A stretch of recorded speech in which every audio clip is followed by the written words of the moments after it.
¡Vamos! Buenos días, señor. Buen día, Fabio. ¿Cómo te sientes? Bueno, Jonathan Cabrera. ¿Hablemos de qué? Hablamos de encuestas.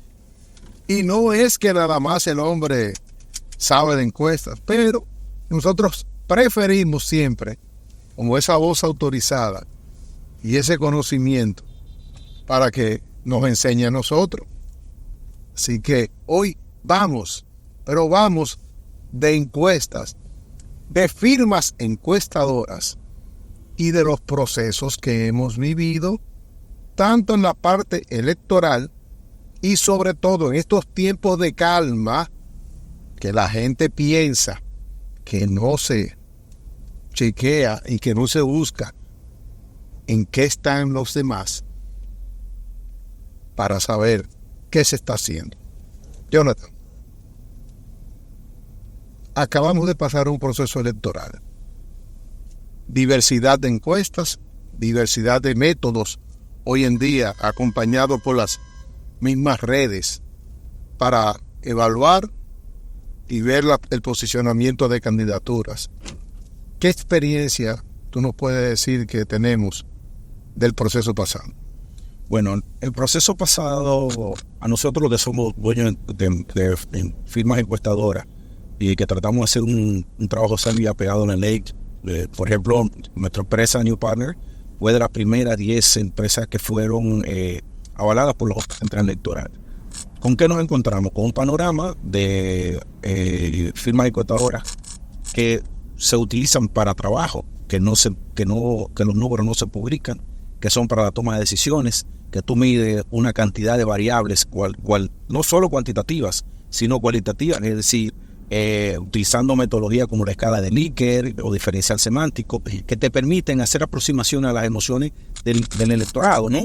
El mercado electoral, sobre todo, Fabio, porque tenemos el caso de los millennials, cuyo voto es muy volátil, ¿verdad? Pero en este proceso electoral sí vimos muchos nombres de encuestas. Yo creo que en los dos últimos procesos de firmas encuestadoras, que nadie las conocía, yo creo que el público tiene que saber distinguir aquellas encuestas que son para la opinión publicada y aquellas que se utilizan tratando de medir la opinión pública. Cuando hablo de las encuestas para la opinión publicada, que es lo que muchas de las firmas que nos respetamos estamos tratando de no entrar en ese juego, porque se utilizan como mecanismo de cambio de percepción o de influir en la percepción. Por eso tú veías encuestas que te daban unos números tan altos, que al final, cuando vimos el proceso electoral, estaban muy distantes de cuál fue el resultado de las elecciones, ¿no? Y como dicen los estrategas políticos, se gana con el 50+1. Con el 50+1. Es decir, que cuando tú tratas de imponer una percepción a través del método de encuesta tan alto como lo pudimos ver, puede generar un efecto negativo en cuanto a la movilización del voto. Bueno, entonces de la movilización y de la motivación. Sí, evidentemente. Porque hay mucha gente entonces que se confía en que ya el triunfo es seguro, sí, que no es necesario ir a votar. Sí. Por lo tanto, de hecho, mira, en España se está presentando un fenómeno con una firma encuestadora que trabaja, pero que es pública, porque lo designa el propio presidente, el presidente de gobierno, que los números que da son unos números que van muy distantes y muy distantes de los resultados que ha venido presentando el partido gobernante actual. Entonces, yo creo que muy bien uno puede trabajar con los estrategas, con los equipos políticos. Los políticos tienen una forma de entender el uso de las encuestas totalmente distinto a lo que tiene el estratega político. Sí. Bien, o el equipo de campaña, o la gerencia de la lectura es diferente. La lectura es totalmente diferente. Para un político es, bueno, yo tengo 60, tengo 70, saqué un 80, ¿tú entiendes? Pero no es eso, porque perfectamente una persona puede tener un 65%, pero si tú tienes un buen equipo de campaña contrario, esas diferencias se pueden acortar. Sobre todo porque también tú sabes que la política es como digamos que como la pelota, que es redonda, viene en cada cuadrado. Sí, es muy variable y hasta es dinámica. Y hasta el día de, tú no sabes cuáles son los sucesos que te pueden cambiar el curso del proceso electoral. No, y que en el caso de las encuestadoras miden intención del voto. Los resultados, que es lo que luego se compara, es la ejecución de lo que es la campaña y de lo que es el proceso de ir a votar. Sí, pero es que hay un detalle. Intención del voto es una sola variable. Por eso. Porque no, ¿y a dónde voy? Es que cuando tú haces estudios, por ejemplo, yo prefiero cuando estoy trabajando con un candidato político, yo prefiero hacerte un barómetro sociopolítico. Un barómetro sociopolítico, claro, porque me va a permitir medir, inclusive, ¿qué piensa usted sobre el aborto? ¿Qué piensa usted sobre el medio ambiente? ¿Qué piensa usted sobre la migración? Entonces, ¿qué me da ese abanico de otras opciones que yo comienzo a medir de la cosmovisión del electorado? Me permite a mí diseñar campañas de comunicación más efectivas. A la estratega le permite, porque entonces tú dices, mira, es que si yo tengo un votante que es meramente urbano, ese me puede entender el tema del medio ambiente. Pero si es un votante suburbano o rural, no me entiende el tema medio ambiente porque vive prácticamente en áreas rurales donde tú tienes contacto con la naturaleza. Uh-huh.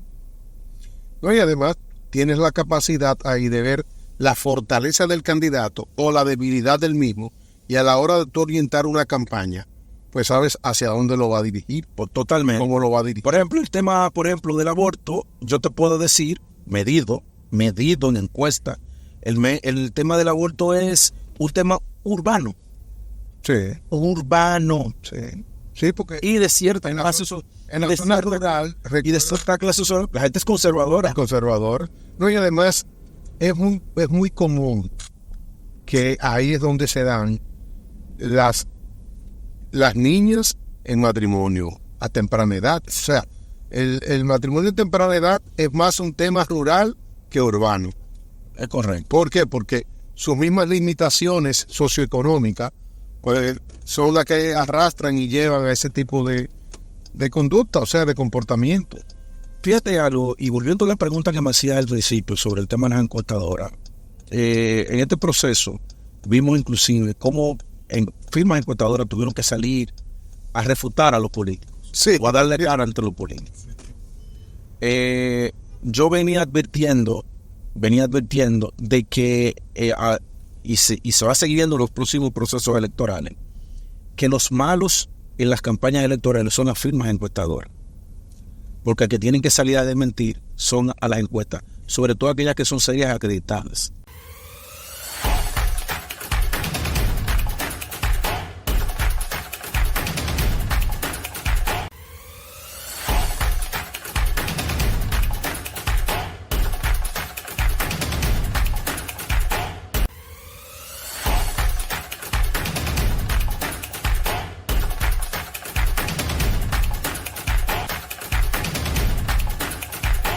De nuestra empresa de New Partners, nosotros decidimos que no íbamos a participar en estudios publicados que fueran a la opinión pública, sino trabajamos estudios y grupos focales para equipos de trabajo, para toma de decisión, para diseño de estrategia política. Es una manera de conservar la reputación, claro, porque es que la reputación la podemos perder en 58 segundos.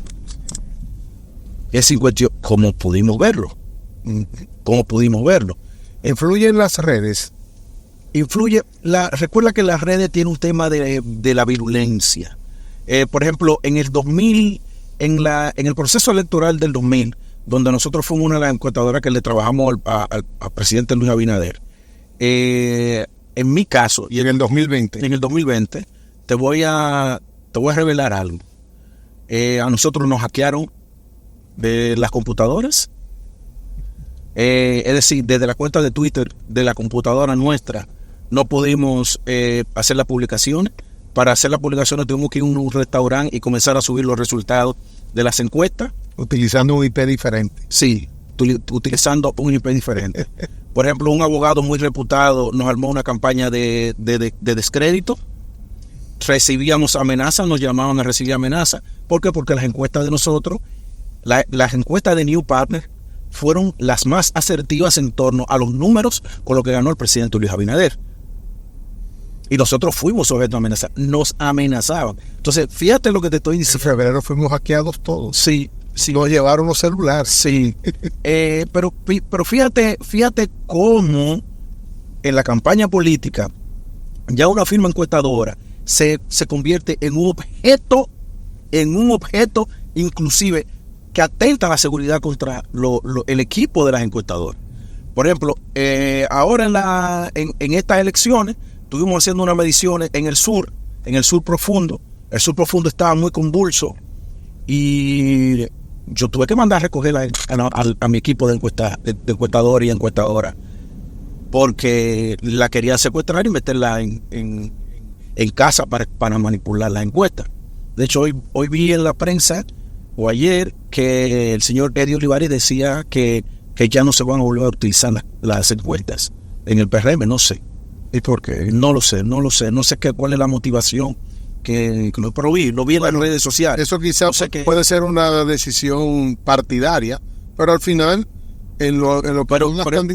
para la elección de las candidaturas. Ajá, eso te iba a decir. La elección de las candidaturas. Bueno, es que el método que se van a utilizar para la selección de los candidatos no van a ser las encuestas, sino que van a dejar entonces ya la decisión libre de parte de los miembros del partido para que puedan seleccionar los candidatos. Algo interesante, pero eso es un método de selección de candidatos. Es correcto. Pero para el trabajo, al final, las encuestas siempre van a ser importantes y van a tener su punto de referencia en el aspecto de que los candidatos necesitan saber no solamente el posicionamiento, sino la tendencia. Claro. Mira, yo creo que cuando se utilizan las encuestas, los políticos, no los estrategas, sí, porque sí, hay dos lecturas. Sí, y vuelvo y te hago el énfasis. El estratega tiene una hoja de ruta con un plan que sabe cuáles son los objetivos que quiere ir logrando en etapas. Sin embargo, el político lo que quiere es sentir que su partido, su candidatura, está arriba y está arriba nada más. Pero dentro de eso hay otros elementos que tú tienes que evaluar desde el punto de vista de la ciencia política y del comportamiento del electorado, que no es meramente un aspecto de percepción y de posicionamiento. Y sobre todo, que muchas veces hay candidatos que no comprenden en qué momento deben de estar en la posición o en el nivel más aceptable, porque recuerden que estos son curvas. Tú puedes subir y bajar dependiendo del momento y dependiendo la situación o condición y hasta el cansancio de un electorado. Totalmente. Mira, te pongo la anécdota del 2020. Nosotros utilizamos unas preguntas de control para saber cuál era el deseo de cambio que tenía la sociedad. ¿Verdad? Y era una pregunta que la repetíamos constantemente. Recuerda que en 2020 teníamos pandemia. Sí. Y entonces hubo que alternar entre encuestas físicas en campo y encuestas telefónicas, ¿verdad? Entonces, esa sensación de cambio, que yo creo que fui quien comencé a innovar con esa pregunta, porque yo lo que decía, ahora le voy a decir dos oraciones para que usted me haga con la que se siente más cómodo, ¿verdad? ¿Continuamos con el PLD o debemos cambiar el PLD? Pero era directa. no era subjetiva. No, porque era yo lo que quería saber era si querían cambiarlo. Sí.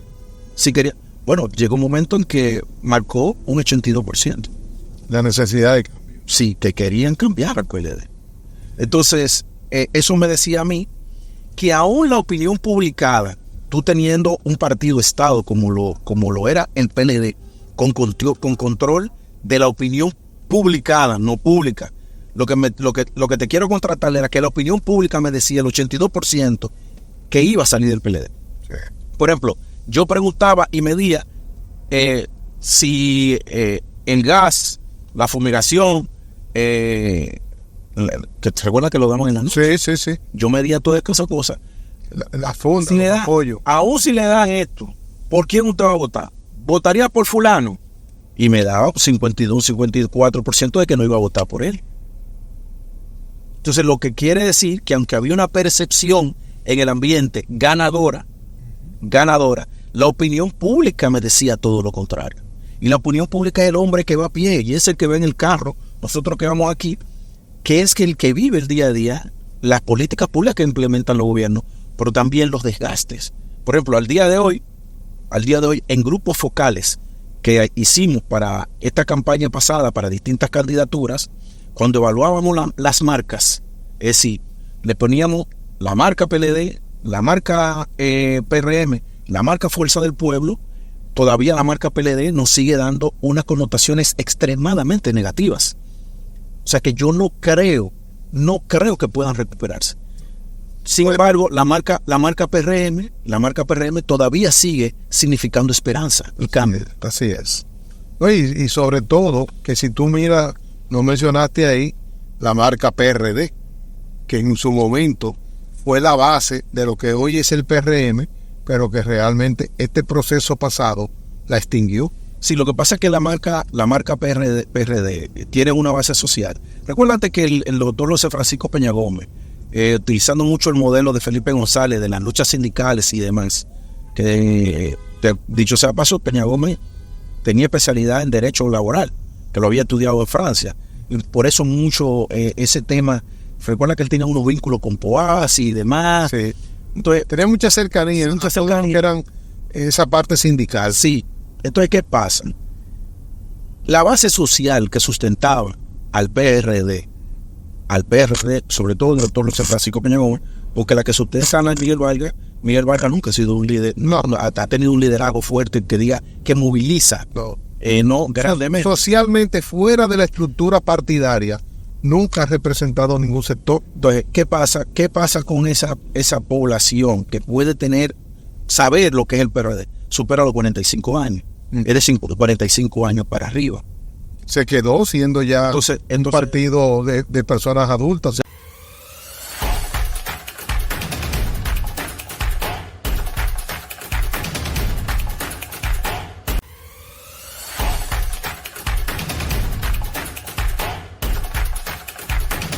El PRM, los principales dirigentes son los hijos o los sucesores de los dirigentes anteriores del PRD.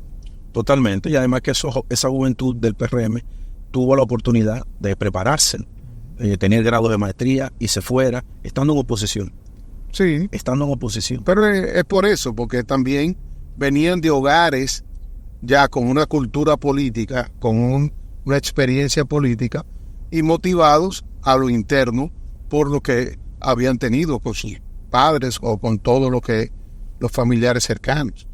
Ahí el único que no se le visualiza una condición familiar política es a Paliza. Y sin embargo, ha sido una sorpresa dentro del ambiente político por la conducta y la manera como se ha esforzado y se ha manejado, tanto como cuando fue legislador y ahora como presidente del PRM. Sí, ahí la estrategia que utilizó el partido para poder posicionarse y verse diferente a lo que había, les resultó extremadamente positivo, definitivamente. Mira, y no sucederá, con el perdón, Jonathan, no pudiese suceder lo mismo en el caso del Partido de la Liberación Dominicana, con esos hijos de dirigentes que tuvieron la experiencia ya de gobierno y la formación política. Aquí, por ejemplo, el caso de Víctor Fadul en Santiago, que hoy por hoy fue candidato a la alcaldía, la ola PRM se lo lleva, pero tú entiendes que en el futuro inmediato él no pudiese recomponerse y tener realmente un trabajo diferente para el 2028. No, aquí vamos a entrar, ya saliendo un poco en cuenta, vamos a entrar en el tema de ciencia política, entonces. No estamos rodando. Sí, ya sí, porque es ya un tema del análisis de los partidos políticos y demás. Mira, yo viendo la situación del Partido de la Liberación Dominicana, mi percepción, y viendo también los números, las encuestas, el nivel de deterioro de la marca, lo que me da a entender a mí es que el ciclo histórico del Partido de la Liberación Dominicana se agotó. Que el objetivo con el que fue creado, partido de 50 años, con el que fue creado, pues se agotó, ¿verdad? Y entonces ese agotamiento, aún con la renovación de la juventud, de la dirigencia, no creo que pueda ayudarle. Porque tendrían entonces que trabajar con la pasión que trabajaron esos que gobernaron dentro del PLD y que como son millennials, yo no te aseguro que trabajen con la pasión, aunque hay dirigentes muy buenos, jóvenes, buenísimos. El caso de Juan Ariel Jiménez. No, Juan Ariel tiene una gran aureola. Sí, bueno, pero es el que más, tiene una gran imagen. Es el que más se menciona, pero ahí tú tienes ahora participantes que aspiran a la Secretaría General, como Fran, ahí, caramba, se me olvida el nombre de un joven también, que es especialista en teoría del caos y demás. Hay jóvenes con capacidad. Ahora, lo que yo te estoy hablando es que el Partido de la Liberación Dominicana es un partido de la era precapitalista o capitalista. Y entonces ahora vivimos una era no precapitalista, preindustrial. Y ya vivimos una era postindustrial, con una cuarta revolución industrial. ¿Entiendes? Entonces, si los partidos políticos no entienden que el 80% ya de la estructura económica es servicio, así mismo deben adaptarse ellos. Que eso lo ha hecho muy bien el PRM. Bueno, que el PRM tiene una imagen de ser un partido abierto, partido de contacto directo con la sociedad, más parecido y con una conducta también reservada. Claro. Que le ha ayudado. Fíjate tú, como una persona como doña Milagro se hace a un lado. Sí. Como un hombre como Hipólito se hace a un lado, ¿verdad? Entonces tú tienes una Carolina, tienes una Paliza. Y tienes a un Luis Abinader que se atreve a decir con tanto tiempo que no hay una intención de repostulación para el 2028. Y aquí volvemos con el tema postindustrial. El presidente Luis Abinader es el primer presidente que tenemos nacido después de la revolución de la Entonces ves como todo desde el punto de vista sociológico, ¿no? Y el entendimiento de cómo ha ido evolucionando la sociedad dominicana. Además que la sociedad de este tiempo es una sociedad mucho más transparente. Las opacidades generan desconfianza. Y también que dentro del electorado tú tienes que la juventud se mueve por causas sociales. Y una causa social sustituye a otra. Y esas son las que tú tienes que saber lidiar. Porque te vuelve un voto muy volátil. Sí. Sí, hay temas que son los que motivan y los que realmente obligan a una reacción de la sociedad. Aunque hoy en día de eso se ha cuidado este gobierno, inmediatamente hay un tema en el ambiente, pues le busca la atención para no dejarlo provocarse y que se le aglutine. Eso es parte de una comunicación estratégica y es parte también de mantener ese oído que me imagino que las encuestadoras de trabajo son parte también del acompañamiento para poder tener esa percepción y esa oportunidad a la hora de tomar una decisión. Hoy en día tú no puedes gobernar sin encuestas. La comunicación de gobierno, que es una comunicación de crisis constante, solo tú puedes abordar los temas y saber realmente si te van a afectar Si te van a afectar, es midiéndolos. Por eso tú verás que temas como el aborto, el medio ambiente,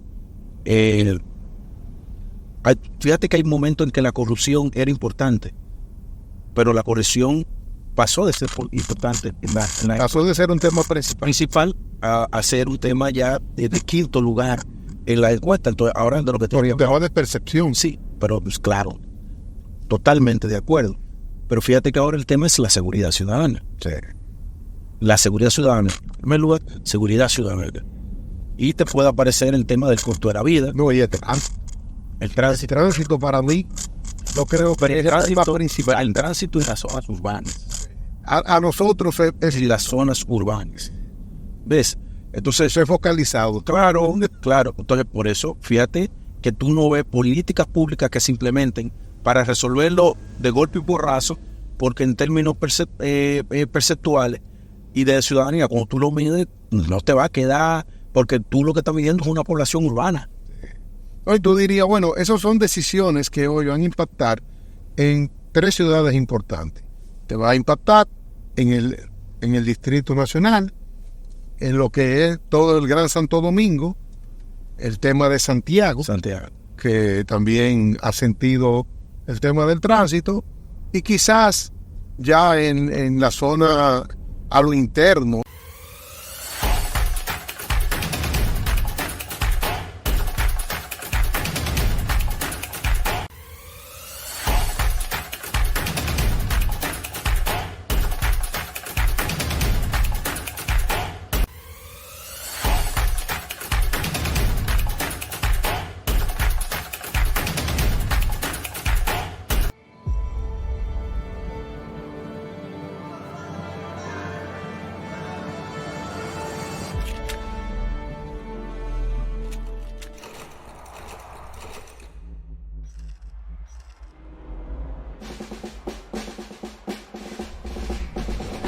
Mira, Jonathan, ¿hacia dónde nosotros podemos decir o cómo se mantienen, cómo se sostienen las encuestadoras en tiempo que se va a la campaña? No, se sigue trabajando con el sector privado, se sigue trabajando con las marcas. Nosotros, los políticos terminan, ellos recesan también. No, hay algunos que vienen. Sí, yo creo que recesan mucho, pero aquellos que están trabajando bajan la intensidad, pero no desaparecen. Harán mediciones esporádicas. Quien sí definitivamente mide constantemente es desde la presidencia de la República, porque la gente tiene que manejar poder. Y la toma de decisión, sí, es la que tiene que manejar programas. Pues tú te puedes encontrar mediciones hacia programas específicos que se están ejecutando de políticas públicas durante el periodo no electoral. Se hacen las mediciones. O sea, la empresa encuestadora no es que dejan de trabajar, porque tú tienes las empresas privadas que sí necesitan monitorear cómo están sus marcas, cuál es su participación de mercado, cuál es el comportamiento y posicionamiento de los productos, ¿no? Cuál es la percepción. Cuando se lanzan nuevos productos, tú necesitas medir cómo se van comportando en el mercado, de manera que siempre hay trabajo. Siempre hay trabajo. Y hay credibilidad. Sí, claro. Por eso, y eso, nosotros, los dueños de empresas encuestadoras, puedo decir, y tenemos que cuidarnos de los propios políticos, porque nosotros podemos ser desechables para ellos. ¿Entiendes? Ahora aparecieron una cantidad de firmas encuestadoras que uno no sabe dónde salieron. El que no sabía qué hacer montaba una. Oye, un juego de redes. Sí, entonces, y los mismos programas de cierto nivel de contacto con el público, abriéndote. ¿Qué tanto afecta eso a lo que es el trabajo científico de un encuestador? Vuelvo y te insisto, eso es opinión publicada. La opinión pública es cuando tú te sientas con una persona y le aplicas un instrumento de recolección de información. Sí, porque hay gente que le llama a un programa, pero a la hora de ir a ejercer el voto, tú sabes muy bien que es diferente a lo que dijo. Totalmente distinto. Sobre todo, Fabio, porque cuando tú diseñas el cuestionario tiene una técnica donde tú llevas una una hilación de la pregunta, pero también tú haces preguntas de control para saber qué tanta verdad te están diciendo sobre un tema y tú lo contrastas cuando tú lo formulas de otra manera. Porque tú tienes también que saber cruzar esas opiniones, Claro. para saber De hecho, dónde esa persona Sí. está interesada en darte la versión. De hecho, fíjate que te decía ahorita que si nos centramos meramente en la percepción, no se hace un análisis exhaustivo, porque lo ideal es que el político, ¿verdad? Que sí lo sabe hacer, el estratega, pero no estoy hablando mal del político, no, es para que ellos entiendan, lo que quiero ser didáctico, es que lo que ellos deberían pedirle a una firma encuestadora cuando le entrega el informe no es cuánto yo tengo, hazme cruces de variables para yo ver cómo se comportan los distintos segmentos, tanto por sexo, etarios, por nivel de escolaridad, por niveles salariales, Muy importante. por niveles de ingreso, porque ahí es donde tú dices, pero espérate, para que yo, entre la gente que gana entre 30,000 pesos, entre 0 y 45,000 pesos, que fácilmente es el 70% de la población, mira quién piensa. Pero espérate, pero mira cuáles son los problemas que le afectan a estas personas que están entre 0 y 45,000 pesos. Entonces, si ellos son el 70% de la población, cuando tú le haces la lectura debida de ese cruce de variables, es cuando tú puedes implementar una estrategia de comunicación efectiva. Y no solo eso. Sí, la elaboración del discurso. Y no solo estructuras el discurso y sabes cuáles temas son los que debes tocar, no a punto de olfato. No por olfato, no porque yo entiendo que puedo decir cosas bonitas, porque yo puedo hablar bonito. Porque Si no es, muchas veces el discurso se construye en base al criterio y pensamiento individual del candidato, no en base a lo que realmente necesita el electorado. por ejemplo, actualmente nosotros tenemos un presidente elocuente. Sí, Y de eso se trata. bastante. De eso se trata. Es que tú no es que tú tienes que hablar bonito. Y con una Es comunicación constante, permanente y que increíble, Pero es que- ha sabido llevarla sin todavía provocar el primer. Pero que volvemos no es hablar mucho y bonito. Es hablar lo que tienes que hablar. Decir el mensaje que quieres transmitir corto. Por eso te lo da que los estudios, los cruces de variables, saber cómo es que lo vas a expresar. Actualidad de información. Claro, ¿entiendes? Entonces, eso te lo permiten las encuestas. Yo, particularmente, vuelvo y te insisto, yo prefiero que me llamen a mí para encuestas, no encuestas, estudios de trabajo. Y yo cuando me siento, le digo, mira, te conviene más que hacer una encuesta para medir aspectos meramente cuantitativos, yo te sugiero que hagamos un barómetro. Por ejemplo, ¿cómo tú sabes cuál es el comportamiento del sistema político en América Latina? Tú buscas el Latinobarómetro. Pero ¿cuántas preguntas tiene el Latinobarómetro? Tiene 100 preguntas o más. Es decir, que te mide un arco iris de situaciones de la población y de la ciudadanía que te permiten entender el contexto social en el que tú estás. Y mira que si uno se pone a visualizar lo que es Latinoamérica, uno pudiese decir muchos temas comunes, pero los temas comunes son básicamente la migración y la pobreza, pero después en sentido general son muy diferentes uno de otro. Sí, y sobre todo porque República Dominicana es uno de los países más estables de la región, en términos políticos, por la madurez. En términos políticos y sociales. Sí, sociales, sí. Pero es porque los políticos dominicanos y las élites, ¿verdad?, empresariales han sabido ponerse de acuerdo para mantener la estabilidad y la paz social. Que esa es la gran conquista. La gran conquista es que nosotros tenemos un poder que no se refleja ni se sienta supuestamente en la mesa, pero a la hora de accionar tiene participación, que es el sector empresarial. Claro. Aquí no hay una decisión que no se consulte con los sectores empresariales. Y eso ha sido algo importante, porque ya esa paz política y social se ha transmitido también a una paz, a un desarrollo económico y a una estabilidad económica. Y además es un empresariado unido dominicano. Sí. No, y ya también de generación en generación, ahí pasó lo mismo que con los partidos políticos. Ya son generaciones que se han sucedido de familias importantes, que son los que hoy están llevando los negocios, pero tienen una formación profesional, tienen una experiencia acumulada y sobre todo tienen un instinto de conservación.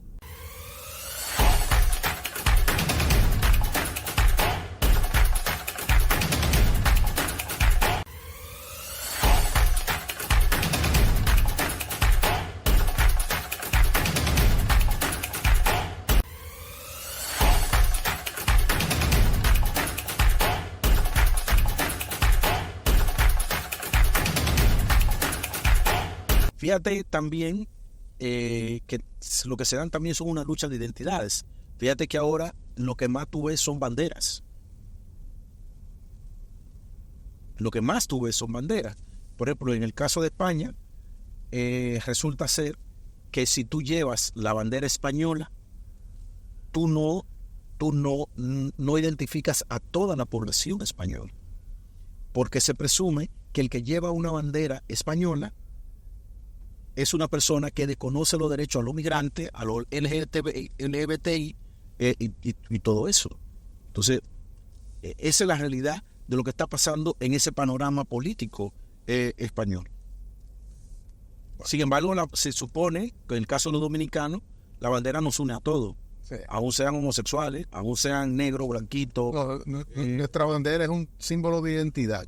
Símbolo de identidad nacional. De identidad. Y realmente todavía no tiene fraccionamiento. No es, ¿y cómo lo va a crear? ¿Por qué? Porque aquí hay fascistas. No. Al contrario. Comunista. Eso se olvidó. Ahí no vamos a la anécdota. No, ahora lo que tenemos es comunista caviar, de fumo puro. Se cambiaron se van al mesón famoso donde hacen una comida criolla buenísima, que vamos todos, ¿no? No, pero recuerda que se cambiaron el nombre, ahora son progresistas. Sí, entonces les gustó el progreso. Claro. Entonces esa es la realidad, lo que yo puedo entender del panorama político español, lo que está pasando en Estados Unidos también. Señora, en Cataluña, ¿y ya qué pasará? ¿Pasarán elecciones de nuevo? ¿O ella logrará que le construya todo para que no venga que habrá que convocar elecciones nuevamente? ¿Tú crees? Sí, parece. Yo creo que cuando baje un poquito ahora la situación de lo de la amnistía y que los amnistiados entiendan que fue un beneficio para ellos, van a buscar la manera de apoyar. Yo creo que las elecciones no van. Porque el caso de Puigdemont, lamentablemente, tiene otros procesos que no necesariamente están eliminados por la amnistía. Hay una cosa que yo creo que debemos resaltar ya que casi en el final. El que un líder se quiera mantener el poder no se puede llevar de cuajo.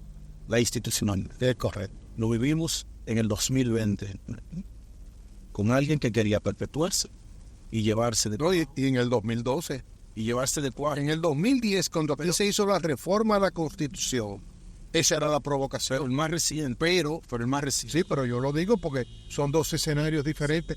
Y mira, venían los dos del mismo partido. Sí, pero recuerda que el más reciente, tú tuviste el ejército en el Congreso Nacional. Bueno, provocado. Te metieron el ejército. Entonces, ¿qué está pasando con España? Tú tienes un tipo como Sánchez, que hay una ingeniería social en ese país. Para mí se ha convertido en un experimento, pero es un hombre que se quiere llevar de cojo la institucionalidad democrática. Él en España busca la manera de lograr el poder sin importarle qué parte tiene que negociar. Y esa es una parte delicada, porque la institucionalidad debe permanecer. Y por eso presidentes, los gobiernos son pasajeros. Por eso viste a un Felipe González que estaba aquí, que ahora es un paria en su gobierno, ¿verdad? que dijo que la democracia, cuando vino aquí ahora, Sí, sí. al Yo lo vi el seminario, sábado. dijo que la democracia está en peligro. Este es peligro. Y es real.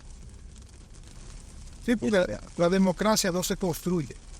Y ahí es donde está la equivocación de muchos políticos que entienden que la democracia es en base a los intereses particulares y no es así.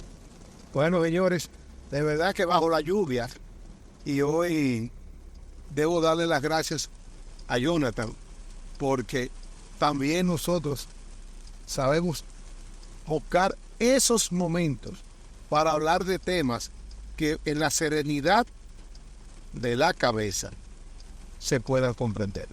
Yo creo que debemos darte las gracias por las orientaciones y por el sentido de lo que hoy nosotros podemos entender que son las encuestas dentro de los procesos políticos y cuando también se va la temporada de las campañas. Estamos a tu orden. Gracias por la invitación. Una vuelta muy, muy chula y relajante. Bueno, señores, en la nueva forma de hacer televisión. Vamos, cáeme atrás.